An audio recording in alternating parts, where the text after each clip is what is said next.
ನಮಸ್ಕಾರ ರೀ. ನಾ ಡಾಕ್ಟರ್ ಶೇಖರ್ ಮನೆ, ಚಿಕ್ಕ ಮಕ್ಕಳ ವೈದ್ಯ, ಬಾಗಲಕೋಟ್ಲಿಂದ. ಈಗ ಇದು 2-3 ದಿವಸಲಿಂದ ಇಂಡಿಗೋ ಏರೋಪ್ಲೇನ್ಗಳದ್ದು ಕತೆ ನೋಡಾಕತ್ತೀರಿ. ಎಲ್ಲ ಫ್ಲೈಟ್ 500 ಫ್ಲೈಟ್ ಕ್ಯಾನ್ಸಲ್ ಮಾಡ್ಯಾರ, ಎಲ್ಲ ಬಂದ್ ಮಾಡ್ಯಾರ. ಎದಕ್ಕೆ ಬಂದ್ ಮಾಡ್ಯಾರಪ್ಪ ಅಂತಂದ್ರೆ, ಪೈಲಟ್ಗಳಿಗೆ ವಾರಕ್ಕೆ ಇಷ್ಟು ರಜಾ ಕಂಪಲ್ಸರಿ ಕೊಡಬೇಕು ಅಂತ ಏನು ಹೊಸ ಕಾಯ್ದೆ ಮಾಡ್ಯಾರಂತ. ಅವ್ರಿಗೆ ರೆಸ್ಟ್ ಸಿಗಂಗಿಲ್ಲ. ರೆಸ್ಟ್ ಸಿಗಲಿಲ್ಲ ಅಂತಂದ್ರೆ ಅವ್ರು ಏರೋಪ್ಲೇನ್ ಹಾರಿಸೋ ಟೈಮ್ನಾಗ ಏನೋ ಅವಘಡ ಆಗಿ ಪ್ರಯಾಣಿಕರಿಗೆ ಸಮಸ್ಯೆ ಆಗ್ಬೋದು ಅವ್ರ ಜೀವಕ್ಕೆ ಅಂಥೇಳಿ ಪೈಲಟ್ಗಳಿಗೆ ಕಂಪಲ್ಸರಿ ಇಷ್ಟು ರೆಸ್ಟ್ ಕೊಡಬೇಕು ಅಂತ ಕಾಯ್ದೆ ಸಂಬಂಧ ಇದೆಲ್ಲ ಇಷ್ಟು ಗದ್ದಲ ನಡೆದತ್ರಿ.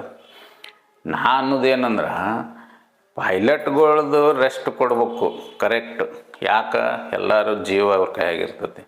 ಹಂಗೆ ಡಾಕ್ಟ್ರುಗಳಿಗೂ ರೆಸ್ಟ್ ಬೇಕಲ್ಲ. ಡಾಕ್ಟ್ರುಗಳ ಕೈಯಾಗೂ ಪೇಷಂಟ್ಗಳ ಜೀವದ ಇರ್ತೈತಿ. PG ಸ್ಟೂಡೆಂಟ್ಸ್ಗಳ್ನ ಯಾರು ನಮೂನಿ ಮೆಡಿಕಲ್ ಕಾಲೇಜಸ್ನಾಗ ಅದು ರುಬ್ತಾರೆ, ಬೇರೆ ಹಾಸ್ಪಿಟಲ್ಸ್ನಾಗ ರುಬ್ತಾರೆ. ಪಾಪ ಹಗಲು ರಾತ್ರಿ ದುಡಿದು ಅವಕ್ಕೇನು ಟೈಮ್ ಇಲ್ಲ, ಇದು ಇಲ್ಲ. 24 ತಾಸು ಹಂಗೆ ದುಡಿಯೋದು, ಎಮರ್ಜೆನ್ಸೀಸ್ ನೋಡೋದು, ಎಷ್ಟು ಸ್ಟ್ರೇನ್ ಆಗ್ತೈತಿ. ಒಂದು ರಿಪೋರ್ಟ್ ಪ್ರಕಾರ ರೀ, ಡಾಕ್ಟ್ರುಗಳದ್ದು ಟೋಟಲ್ ಲೈಫ್ ಸ್ಪ್ಯಾನ್ 10 ವರ್ಷ ಕಡಿಮೆ ಆಗೈತಿ. ಅಂದ್ರೆ ಜನಸಾಮಾನ್ಯರು ಎಷ್ಟು ವರ್ಷ ಬದುಕ್ತಾರೆ ಅದಕ್ಕೆ 10 ವರ್ಷ ಕಡಿಮೆ ಡಾಕ್ಟ್ರುಗಳು ಬದುಕ್ತಾರಂತ. ಯಾಕಂದ್ರೆ ಇಷ್ಟೊಕ್ಕೊಂದು ಇದು ಸ್ಟ್ರೆಸ್ ಇರೋದ್ರಿಂದ. ಅದಕ್ಕೆ ಪೈಲಟ್ಗಳಿಗೆ ಹೆಂಗೆ ರಜೆ ಕೊಡ್ತೀರಿ, ಹಂಗೆ ಡಾಕ್ಟ್ರುಗಳಿಗೂ ಒಂದಿಟ್ಟು ಕೊಡ್ರಿ. ಅವರು ಮನುಷ್ಯರ, ಅವರು ಜೀವನ ರಕ್ಷಣೆ ಮಾಡ್ತಾರೆ, ಪೈಲಟ್ಗಳು ಜೀವನ ರಕ್ಷಣೆ ಮಾಡ್ತಾರೆ. ಇದ್ರ ಬಗ್ಗೆ ಯೋಚನೆ ಮಾಡ್ಬೇಕು. ಇದು ಒಂದು ವಿಷಯ ರೀ. ಇನ್ನೂ ಒಂದು, ಈಗ ಎಲ್ಲ ಏರೋಪ್ಲೇನ್ಗಳು ಹಾರೋದು ಬಂದಾದವಲ್ರಿ, 500 ಪ್ಲೇನ್ ಕ್ಯಾನ್ಸಲ್ ಆದವು. ಅದ್ರ ಸಂಬಂಧ ಅದನ್ನು ಎಷ್ಟು ಮಂದಿ ಉಪಯೋಗ ತೊಗೊಂಡ್ರ. ಇನ್ನು ಬೇರೆ ಏರ್ಲೈನ್ಸ್ದವ್ರು ಅಂದ್ರೆ ಇದು ಇಂಡಿಗೋದೆಲ್ಲ ಬಂದವ್ರೆ.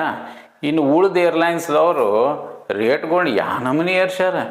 ಬಾಂಬೆಲಿಂದ ಬೆಂಗಳೂರಿಗೆ 1 ಲಕ್ಷ ರೂಪಾಯಿ ತನಕ ರೇಟ್ ಏರ್ಸ್ಯಾರ ಟಿಕೆಟ್. ಏರೋಪ್ಲೇನ್, ಬೇರೆ ಏರೋಪ್ಲೇನಿಂದ ಬರ್ಬೇಕಂದ್ರೆ ಬೇರೆ ಕಂಪ್ನಿ ಏರೋಪ್ಲೇನ್ಲಿಂದ. ಇದು ಏರೋಪ್ಲೇನ್ದವ್ರು ಕತ್ತೀರಿ. ಮುಂದೆ ಈ ಬಸ್ನವರು, ಅವರು ಬೆಂಗಳೂರು ಬಾಂಬೆ 2-2.5 ಸಾವಿರ ಇದ್ದದ್ದು ಟಿಕೆಟ್ 10,000 ಆಗಂತ. ಅಂದ್ರೆ ಈಗ ಒಂದು ಸಿಚುವೇಶನ್ನದ ದುರುಪಯೋಗ ತೊಗೊಂಡು ನೀವು ಲೂಟಿ ಹೊಡೆಯವರು. ಅದನ್ನು ಯಾರು ಹೇಳೋರು ಕೇಳೋರು ಇಲ್ಲ. ಅಂದ್ರೆ ಹ್ಯಾಂಗೆ ಜರೂರತ್ ಐತೆ ಅದನ್ನು ನೋಡಿಕೊಂಡು ನಿಚ್ಚಳಾಗಿ ಲೂಟಿ ಮಾಡೋದ. ಅಂದ್ರೆ ಈಗ ಇದು ಹೆಂಗಾಯ್ತು, ಈಗ ಎಲ್ಲೋ ಫ್ಲಡ್ಸ್ ಬಂತು, ಭೂಕಂಪ ಆತು, ಏನಾರ ಅದು ಈ ದೊಡ್ಡ ಪ್ರಮಾಣದಾಗ ಏನಾರ ಯಾವ ಆಕ್ಸಿಡೆಂಟ್ ಆದಾಗ ಸಮಸ್ಯೆ ಆದಾಗ ಅಷ್ಟು ಡಾಕ್ಟ್ರುಗಳು ಹೊಯ್ಯನ್ ಚಾರ್ಜ್ ಮಾಡಿದ್ರೆ ಹೆಂಗೆ ಆಕತ್ರಿ? ಏನು ರೀ ಮಾನ್ಯತೆ ಇಲ್ಲೇನು ರೀ ನಿಮ್ಗೆ ಡಾಕ್ಟ್ರುಗಳು ನೀವು ಅಂತ? ಹೌದು ರೀ, ಐತಿ, ಮಾನ್ಯತೆ ಐತಿ, ಎಲ್ಲ ಐತಿ. ಇವ್ರನ್ನ ಯಾರು ಕೇಳೋರು? ನೀವು ಇವರು ಏನು ಮಾಡಿದ್ರು ನಡೀತದೆ.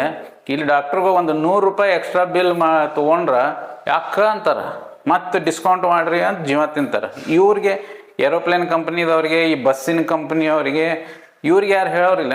ಅವ್ರು ಏನು ಮಾಡಿದ್ರೆ ನಡೀತೈತಿ. ಎಲ್ಲ ಕಾಯ್ದೆಗಳು ಬರೀ ಡಾಕ್ಟ್ರುಗಳಿಗೆ ಏನು ರೀ? ನನಗಂತೂ ಒಂದು ತಿಳಿವಲ್ತ್ರಪ್ಪ. ನೀವೇನಂತೀರಿ ಇದ್ರ ಬಗ್ಗೆ ಹೇಳ್ರಿ, ಕಮೆಂಟ್ ಮಾಡಿರಿ. ನಮಸ್ಕಾರ ರೀ.